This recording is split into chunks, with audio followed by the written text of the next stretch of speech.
Hey guys, I'm Juan Poberi, and today I'm going to go through one lesson that I got from Pena that you gotta implement in your life right away. So let's get to it. So hey, my name is Juan Poberi, and if you're new to this channel is all about me sharing, documenting my journey in the space of QLA, especially in this, specifically in the space of buying businesses, so growing businesses by acquisitions. I'm here to show you that if you have existing business, even if you're at a small six figures already, you can probably go and look for other businesses to buy in your sector, and just learning that skill set alone can open so many different conversations for you that otherwise you wouldn't be even open to see. I mean, there's only so much sales and marketing you can do. I'm here to show you that, let's say you have an existing marketing business that's doing, let's say, AdWords for clients. You can go and buy agencies that are doing SEO. You can go and buy a web design company. You can go and buy a social media agency. And you can use all of those different companies, bolt them on into one group, and not only the fact that you have different services to then serve different clients from all of those businesses, you also have different managers in each of those businesses that can eventually take over your role. So you won't be a day-to-day operator. You're only going to be owner or owner investor or owner shareholder, and not owner manager or owner operator. Like I said, I'm here to show you that in the end of the day, most people who I know who start a business from scratch, they basically get themselves a job in their business, and many times it's not even a high-paying job. They're taking less salary that they could take if they go and work somewhere else, and they gotta make the shift from becoming an operator to an owner. And the best way to do it is to grow by acquisitions. The problem is that most people don't even know that it's possible. And even those who understand that it's possible, they think that they need to have an 8-figure business before they can even look at that, or they think they need to have millions in the bank in order to do that. You don't have to do that. You can use the acquisition targets, assets, and cash flow to finance most of the acquisition costs. I'm here to basically share with you my lessons, some of the nuances and the mistakes that I've done in the process. I know that this is literally the channel that I wish that I had to watch when I started. So I'm here to share my journey and serve you guys, because I know it's a lot of value for those of you who want to pursue QLA but not sure about the exact steps. But yeah, that's kind of like as an intro. See the links in the description below if you didn't yet. There's a place for you to submit your questions and personal details, and I'm creating videos for you, personalized basically based on your topics, because that's my way of finding ideas for videos. So do that right now, and also join our free Facebook group if you didn't yet. The link is in the description below as well. Yeah, that's it for the introduction. Let's get to today's topic. After the motorcycle gonna pass, yeah, we're good. So let's get to today's topic, which is again one of the best lessons that I got from Pena.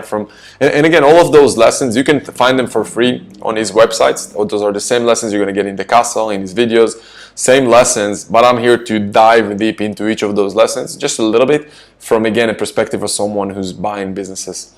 Cool. So the lesson today, and I'm quoting, is absence of evidence is not evidence of absence. Just because something has never been done doesn't mean it can't be done. The fact you have never seen or heard something is not proof that it doesn't exist. So what that means in the space of growing by acquisitions, let's get to that. So first of all, amazing quote. The first thing that comes up to mind, for me at least, for why it's such a good quote, is the fact that when you set yourself goals, don't go for goals of what's possible or compare yourself to someone else. Aim for something, I guess, that was never done before, or go for an internal goals. Or what I'm trying to say is, most people, and think about back in the days, right, when there was no internet, and let's say you're living in a village and you have this goal to become the best person in your village. You think that the only thing possible is what the best guy in your village is doing, but at the same time, so that's kind of like the goal that you aim for. But at the same time, you don't know that there are so many other people in the world who are doing so many bigger things, but you're not even aware of them, because all you know is things that someone in your circle is doing. Now, nowadays, things are very different, because there's the world of internet and YouTube videos and books and articles and all that. So people are aware of what's possible much more. But then at the same time, they're many times aiming for goals only based on what their inner circle is aiming for. So for example, and I'm sure you know the quote, you're the average of the 5 closest people you hang out with. And most of the time, the goals that you're gonna put to yourself, and many times it's even on the subconscious, it's not external goal, but subconsciously you're only going to aim for goals based on the people you surround yourself with. So if someone around you is making whatever 100,000 a year, your internal subconscious beliefs is probably going to aim to that number, or maybe just a little bit more, or just a little bit less, based on where you see your value in the world compared to that person. So I hope that makes sense, and that's why that sentence is so good. It's basically to open your eyes to the fact that you don't think something was done before doesn't mean it's true. And many times, even if consciously you understand it, subconsciously you're not, because your beliefs are thinking something completely different. And it sucks because it makes you stay at the same place. It's like the story of this eagle who grew with chickens all his life, and he didn't know that he can fly because everyone around him told him, hey, you're a chicken, you can't fly. But at the same time, internally, he's a fucking eagle. He can fly. He just don't know that it's possible because all of his circle around him are chickens, and they don't know what's possible even themselves. They have their own beliefs. And what I see, and that's why it's so frustrating, especially in the space of business, is that most people that I know are surrounded with chickens because they don't even know that it's possible to grow by acquisitions. They don't even know that it's possible to go and buy other companies. They think that the only way for them to grow their business is to go and find one client at a time, just because, and again, I thought that way in the past too, because that's what all the books out there are talking about. That's what all the courses out there are talking about. That's what all the events out there, like 99%, that's what they're talking about. And those who actually grow their business by acquisitions, most of the time, they are big already. Those are the public companies mostly, or the very big private players. And what I'm trying to do, and again, I think it's I guess service in a very interesting niche, which is to open the eyes for the possibility of growing by acquisitions to the smaller size businesses. So businesses that are doing anywhere between mid 6 figures a year to high 7 figure. And until most of the businesses that I know or talked with, they're not even thinking about growing their business until when they're at around 8 figures a year in sales, which I think it's a shame, because, and again, you don't even have to do that. I think just having the skill set is so important, because that's going to open your eyes to so many opportunities, and your conversations are going to be so much different, because it's like you're going to put new goggles in your eyes and you're going to see the world in a completely different view now that you know that it's possible to buy a business. And now when you're talking to your supplier, you know that potentially you can buy his business too. But before you knew it's possible, you wouldn't even think about it. So what can you do to change that? And first of all, again, I think the best thing you can do is look in yourself in the mirror and try to look at your life as objectively as possible. What I like to do sometimes is thinking to myself, what advice would I give to myself if my life were basically the life of my best friend? So think about your life as if it's someone else. It's my best friend's life. That's what's going on. Okay, that's his life. What advice would you give to yourself if you were your best friend? And that's how you would look at your stuff a little bit objectively and won't be involved too emotionally. And you need to really ask yourself difficult questions many times. Literally look at yourself, write things down and say to yourself, okay, where do I want to be?